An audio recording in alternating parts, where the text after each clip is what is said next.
Hello students, मैं आपकी मीनू दी आज आपको 12th क्लास का राजनीतिक विज्ञान का पहला चैप्टर शीत युद्ध का दौर करवाने जा रही हूँ। इस वीडियो में मैं आपको क्यूबा मिसाइल संकट, शीत युद्ध और दो ध्रुवीय विश्व के आरंभ के बारे में बताने जा रही हूँ। उम्मीद करती हूँ कि आप मेरा वीडियो अंत तक देखेंगे और इसे लाइक और सब्सक्राइब करना बिल्कुल नहीं भूलेंगे। इस वीडियो में मैं आपको बताऊँगी कि क्यूबा का मिसाइल संकट वास्तव में क्या था। 1961 की अप्रैल में सोवियत संघ के नेताओं को ये चिंता सता रही थी कहीं अमेरिका साम्यवादियों द्वारा शासित क्यूबा पर आक्रमण कर देगा और उस देश के राष्ट्रपति फिरदौस कास्त्रो का तख्ता पलट हो जाएगा। इसी बात को ध्यान में रखते हुए उन्हें ये चिंता हो रही थी, क्योंकि क्यूबा जो था अमेरिका से के तट से लगा हुआ एक छोटा सा द्वीपीय देश था, लेकिन क्यूबा का जो जुड़ाव था सोवियत संघ से बहुत ज़्यादा था। उसका जुड़ाव अमेरिका से बिल्कुल नहीं था। सोवियत संघ उसे कूटनीतिक तथा वित्तीय सहायता देता था। तो इसी बात को ध्यान में रखते हुए उसने सोवियत संघ ने के नेता निकिता क्रुश्चेव ने क्यूबा को रूस के सैनिक अड्डे में बदलने का फैसला किया और इसी बात को ध्यान में रखते हुए 1962 में क्रुश्चेव ने क्यूबा में परमाणु मिसाइलें तैनात कर दी। इन हथियारों की तैनाती की खबर पहली बार जब अमेरिका को लगी तो उन्हें बहुत ज़्यादा चिंता सताने लगी, क्योंकि इन हथियारों की तैनाती से पहली बार अमेरिकी नज़दीकी निशाने की सीमा में आ गए थे। हथियारों की इस तैनाती के बाद सोवियत संघ पहले की तुलना में अब अमेरिका के मुख्य भूभाग के लगभग दोगुने ठिकानों पर हमला बोल सकता था।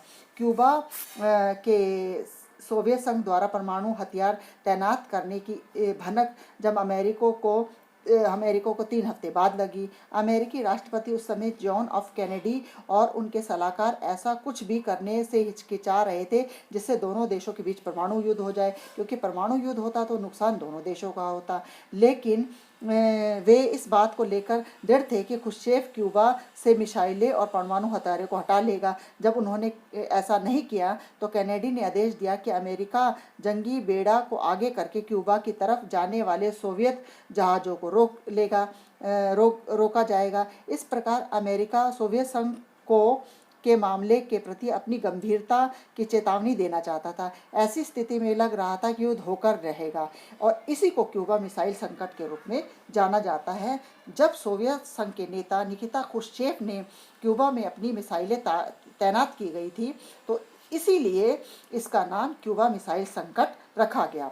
इसके बाद मैं आपको बताऊंगी शीत युद्ध क्या था। शीत युद्ध जैसे इसके नाम से स्पष्ट होता है, तो मैं आपको बताऊंगी कि क्यूबा मिसाइल संकट शीत युद्ध का चरम बिंदु था। शीत युद्ध सोवियत संघ और अमेरिका तथा उसके साथी देशों के बीच प्रतिद्वंद्विता, तनाव और संघर्ष के श्रृंखला के रूप में जारी रहा। सौभाग्य से इन तनाव और संघर्षों में युद्ध का रूप तो नहीं लिया, यानी इन दोनों देशों के बीच कोई पूर्णव्यापी रक्त रंजित युद्ध नहीं हुआ।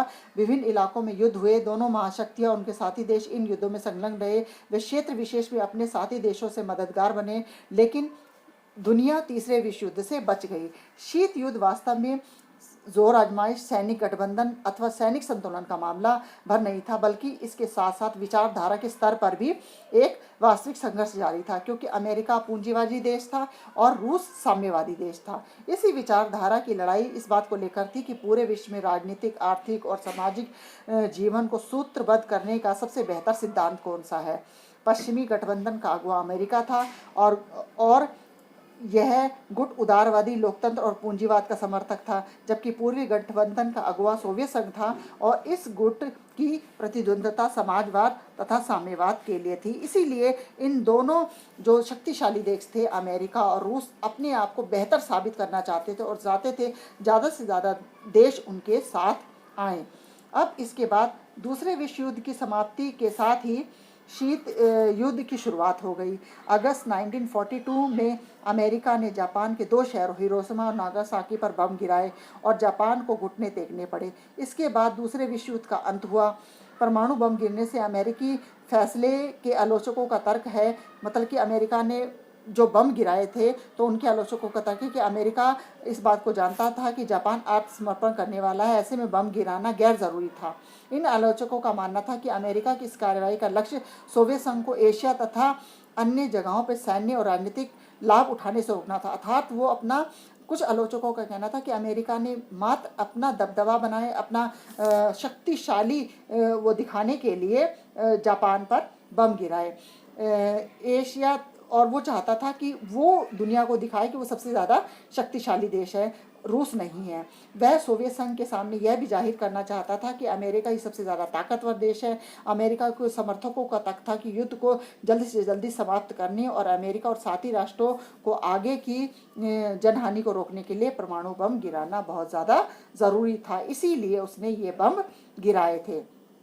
यही हुआ कि वैश्विक राजनीति के मंच पर दो महाशक्तियों का उदय हुआ। जर्मनी और जापान हार चुके थे और यूरोप तथा शेष विश्व विध्वंस की मार झेल सके थे। अब अमेरिका और सोवियत संघ विश्व की सबसे बड़ी शक्तिशाली देश थे। इनके पास इतनी क्षमता थी कि विश्व की किसी भी घटना को प्रभावित कर सकते थे। अमेरिका और सोवियत संघ का महाशक्ति बनने की होड़ में एक दूसरे के मुकाबले खड़ा होना ही शीत युद्ध का कारण बना, क्योंकि कोई भी देश दोनों में से एक दूसरे के सामने झुकना नहीं चाहता था। दोनों ही अपना दबदबा बनाए रखने चाहते थे, जिसका वो हुआ शीत युद्ध का कारण बना। तो यही था शीत युद्ध का कारण, जो विचारों के मतभेद थे और मतभेद के बाद वो अपना दबदबा बनाए रखने चाहते थे, जिससे कि वो शीत युद्ध का कारण बना। अब मैं आपको बताऊंगी दो ध्रुवीय विश्व का आरंभ कब हुआ।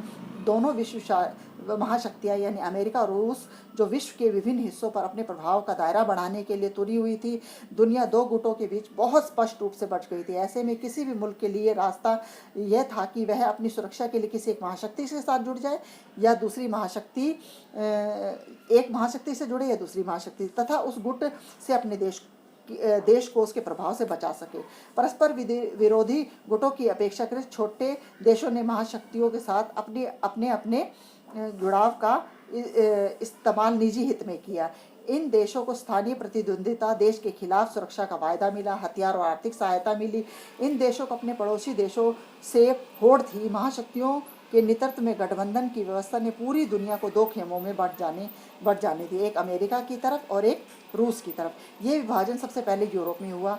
पश्चिमी यूरोप के अधिकतर देश अमेरिका का पक्ष लिया, जबकि पूर्वी यूरोप सोवियत संघ के खेमे में हुए। इसलिए खेमा पश्चिमी और पूर्वी गठबंधन भी कहलाए। पश्चिमी गठबंधन ने स्वयं को एक संगठन का रूप दिया और अप्रैल 1949 में उत्तर अटलांटिक संधि की स्थापना हुई, जिसमें 12 देश शामिल हुए थे। पश्चिमी गठबंधन ने स्वयं को एक अलग संगठन का रूप दिया और अप्रैल 1949 में उत्तर अटलांटिक संधि यानी नाटो की स्थापना हुई, जिसमें 12 देश शामिल थे। तो ये था मेरा आज का वीडियो। आपको कैसा लगा इसे अंत तक देखना, इसे लाइक और सब्सक्राइब करना बिल्कुल मत भूलना। धन्यवाद।